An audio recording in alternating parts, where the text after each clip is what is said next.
Bonjour à tous et bienvenue pour cette 4e vidéo sur le thème du voyage astral. Aujourd'hui, la question est: quelles sont nos perceptions en astral? Je tiens à préciser que toutes les informations que je vais partager avec vous sont le fruit de mes expériences, mais surtout de leur interprétation, et comme toute interprétation, doivent être prises d'un œil sceptique et non comme une vérité absolue. En ce qui me concerne, la différence entre la réalité que nous connaissons et l'astral est assez flagrante.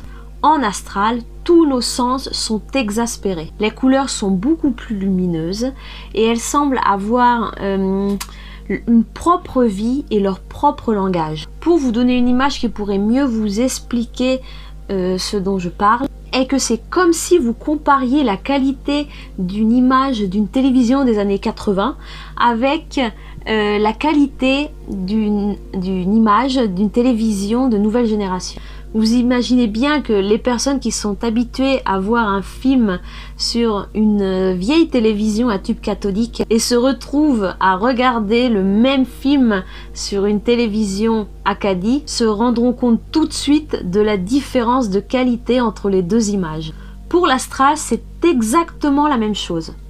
Le sens de la vue est potentialisé. Alors lorsque nous sommes dans la réalité physique, notre réalité se base exclusivement sur nos 5 sens. Si on a la chance, bien sûr, de les avoir en bon état. Donc vous pouvez bien imaginer que notre perception de la réalité est extrêmement limitée. Pour vous donner un exemple de cette limitation, je vais vous parler de la squille multicolore.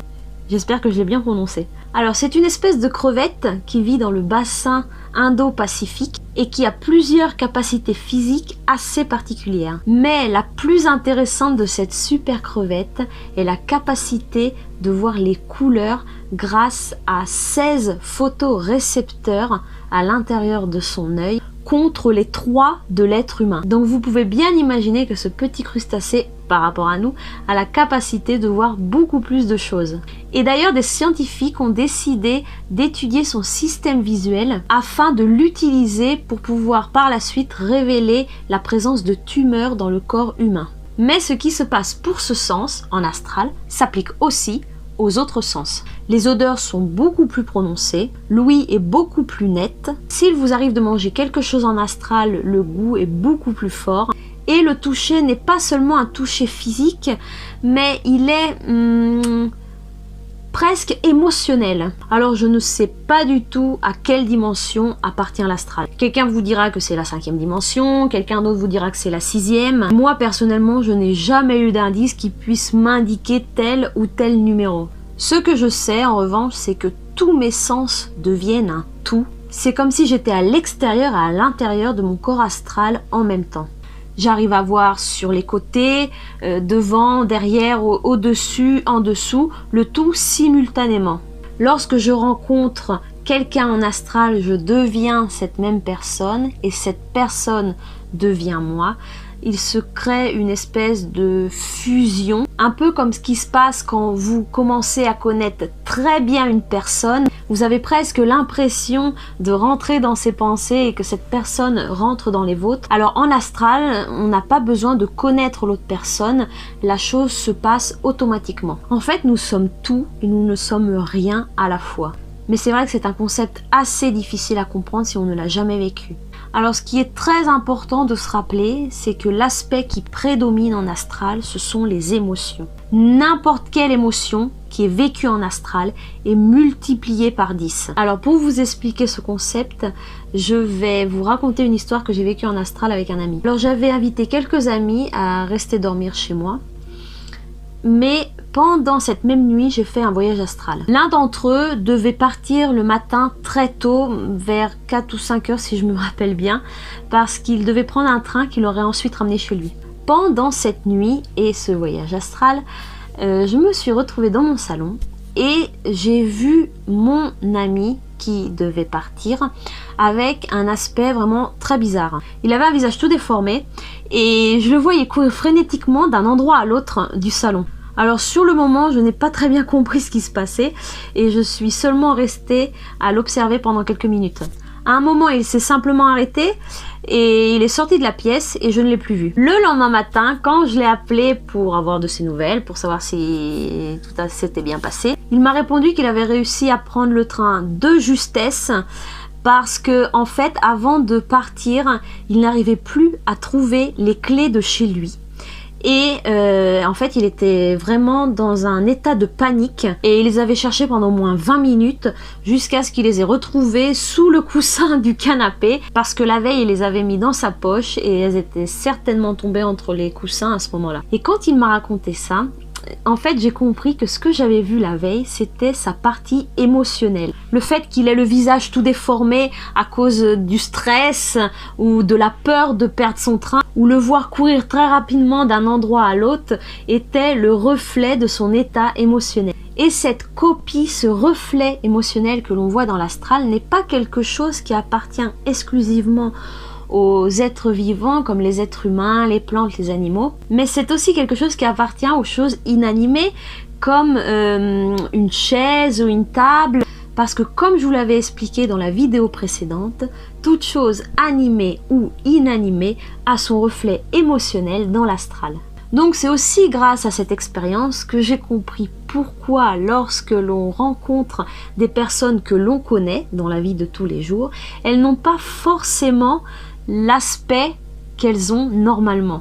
Par exemple, une personne qui est souvent en proie à la colère aura des traits très tirés et les muscles du corps tendus, ou alors une personne qui est facilement sous l'emprise de la peur aura l'aspect d'un petit enfant ou d'une personne très frêle. Ou bien encore, un homme qui a une partie féminine beaucoup plus développée par rapport à sa partie masculine aura des traits physiques beaucoup plus doux. Donc, le fait d'être complètement à la merci de ses émotions peut poser de gros problèmes. Dans la première vidéo sur le monde astral, je vous avais expliqué comment j'étais arrivée à comprendre que ce que je faisais, c'était des voyages astraux. Je vous avais raconté que pendant un certain moment de ma vie, je passais des voyages astraux entiers à chercher ou de la nourriture ou à avoir des relations sexuelles. Et je vous avais dit que c'était bien plus tard que j'avais compris pourquoi j'avais eu ce genre de comportement, mais que je vous l'aurai expliqué dans une prochaine vidéo. Nous voilà donc dans la prochaine vidéo. Alors j'ai compris, en partie grâce aussi au voyage astral que je vous ai raconté, que si avant d'aller dormir je n'avais pas mangé ou très peu, mon corps physique qui reste tout de même constamment connecté à mon corps astral m'aurait envoyé des sensations de faim qui se seraient amplifiées en astral. Et par conséquence, ces sensations de faim m'auraient obligé à chercher de la nourriture afin de combler ce manque ou ce vide. Et il se passait bien sûr exactement la même chose en ce qui concerne les rapports sexuels. Si ma libido du moment était particulièrement éveillée, dans le monde astral, elle aurait ensuite été exacerbée et par conséquence, comme pour la nourriture, j'aurais dû combler cette pulsion. Donc il est très important d'aller en astral dans des conditions émotionnelles optimales à la fin d'éviter de se retrouver à la merci de ses propres pulsions et de ses émotions, car si nous allons en astral et le soir même, par exemple, nous nous sommes disputés avec quelqu'un et que le conflit ne s'est pas apaisé, nous nous retrouvons certainement en astral dans une dimension qui résonne de cette même émotion. Et c'est exactement ce dont je vous ai parlé dans la vidéo précédente sur l'enfer et de pourquoi les âmes, après leur mort physique, y finissaient. Donc évitez absolument d'aller en astral avec des émotions de basse vibration, parce que vous aurez de fortes chances de vous retrouver dans le bas astral et c'est un endroit que je vous déconseille fortement si vous n'êtes pas habitué à interagir avec des êtres de basse vibration. Donc si vous allez en astral de manière programmée grâce à des techniques, je vous conseille avant d'aller vous coucher d'intégrer des techniques de relaxation pour vous mettre dans un état émotif stable, en regardant par exemple un film comique ou en faisant une méditation ou en faisant une promenade au milieu de la nature. Voilà, tout ce qui peut vous détendre. Mais lorsque vous faites des techniques pour accéder à l'astral et vous êtes submergé par des préoccupations qui peuvent vous mettre dans un état de peur, de colère ou d'anxiété, je vous conseille vivement de renoncer et de retenter une prochaine fois. Pour revenir aux perceptions de l'astral, je voulais vous parler d'un autre aspect très important. Tout ce qui se présente à nous sous quelque forme qu'elle soit n'est pas forcément celle qu'elle dit être. Pour vous faire un exemple, je vais utiliser ma personne. Quand j'ai commencé à aller dans le bas astral, ou du moins un niveau équivalent à celle de la Terre, il se présentait généralement 2 situations après avoir rencontré des personnes. Enfin, il se présentait. Même maintenant, c'est comme ça. Alors, où les personnes se jetaient à mes pieds en m'implorant de les aider, ou alors j'étais poursuivie par des groupes de personnes armées.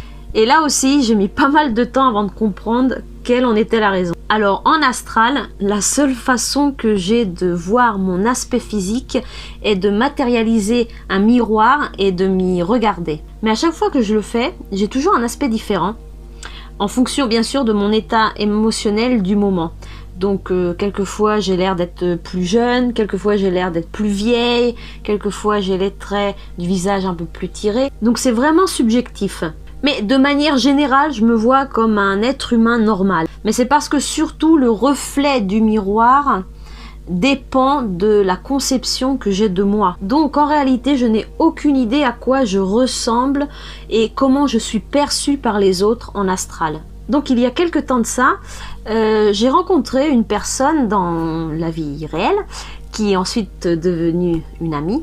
Et un jour, elle vient me voir en me racontant qu'elle a fait finalement un voyage astral, mais que malheureusement elle était finie dans le bas astral et elle a eu tellement peur qu'elle a commencé à demander de l'aide, à prier, et au bout d'un moment, un être super lumineux lui est apparu et elle m'a dit « c'était toi ». En fait, ces paroles exactes étaient plus ou moins si je n'avais pas reconnu ta marque vibrationnelle, en fait, j'aurais pu croire que tu étais un ange ou mon guide spirituel. Donc bien sûr, après ces paroles, l'estime de soi augmente légèrement, mais c'est surtout grâce à ce témoignage que j'ai compris que si les personnes se jetaient à mes pieds et me priaient, c'est qu'en fait, ils me confondaient avec un ange, et que à cause de cette même luminosité, d'autres personnes m'attaquaient. Mais en fait, je pense que c'est une réaction extrêmement normale. Imaginez que ici sur la Terre apparaisse une personne qui émet une lumière éblouissante de son corps. Je pense que les êtres humains auraient exactement la même réaction. Donc vous aurez des groupes de personnes qui penseront voir apparaître par exemple Jésus ou la Vierge Marie ou un ange et se jetteraient à ses pieds pour implorer leur pardon ou pour leur demander de les aider. Et vous trouverez en revanche d'autres personnes qui essaieraient par exemple de capturer cet être pour lui faire comme ce qu'on voit dans les films en fait, donc essayer de le capturer ou même de le tuer.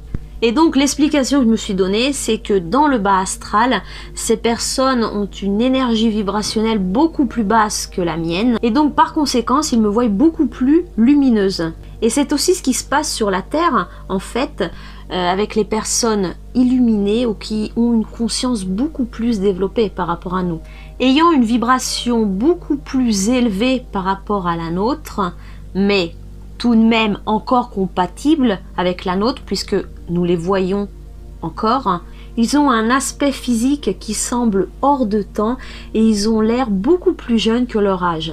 Et c'est également pour cette même raison que lorsque des personnes canalisent des visions de maîtres ascensionnés, elles leur apparaissent émanant une aura radiante, ou que les tableaux de maîtres qui représentent des saints, par exemple dans la religion catholique, sont dessinés avec une auréole au-dessus de la tête. L'expérience que je peux vous apporter à ce sujet est que j'ai toujours été en contact avec l'être qui est appelé Saint Michel, Et pour ma part, je l'ai toujours vu avec des cheveux marron foncé, bouclés, des traits du visage un petit peu marqués, une peau légèrement mate.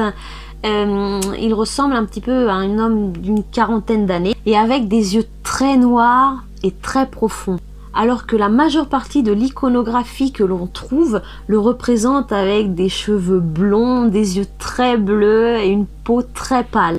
Une fois, je lui ai demandé pourquoi je ne trouvais pas d'image qui le représentait comme moi je le vois. Et il m'a simplement répondu que c'est parce que les personnes qu'il avait canalisées avaient une fréquence vibrationnelle beaucoup plus basse que la sienne, pour la plupart, et donc le voyaient beaucoup plus lumineux. Et donc ses cheveux, ses yeux et sa peau semblaient beaucoup plus pâles parce qu'en fait c'est comme s'il se créait une surexposition lumineuse. Donc apparemment j'apparais de façon très rayonnante en astral, mais ce n'est absolument pas pour autant que je suis une personne illuminée, ou du moins je ne me considère pas du tout comme une personne illuminée, mais apparemment je dois l'être suffisamment pour apparaître comme ça en astral. Le dernier point important est la conception du temps. En fonction d'où vous vous trouvez, que ce soit le haut astral ou le bas astral, vous aurez une perception différente du temps. Alors dans le haut astral, la matière étant inexistante, le temps est également inexistant. Donc nous sommes à la fois tout et rien.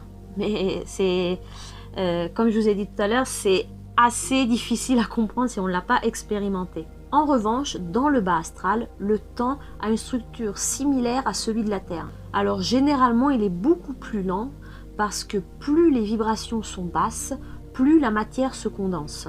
Et avec elle, le temps qui lui est étroitement lié. Il m'est arrivé plusieurs fois de faire des voyages astraux qui, dans la réalité, avaient une durée d'une dizaine de minutes ou quelques heures, mais qui en astral m'avaient donné la sensation d'avoir fait un voyage de plusieurs jours, voire plusieurs semaines. Mais j'essaierai de vous faire une autre vidéo, là aussi, sur l'importance du temps et de la matière dans les expériences animiques.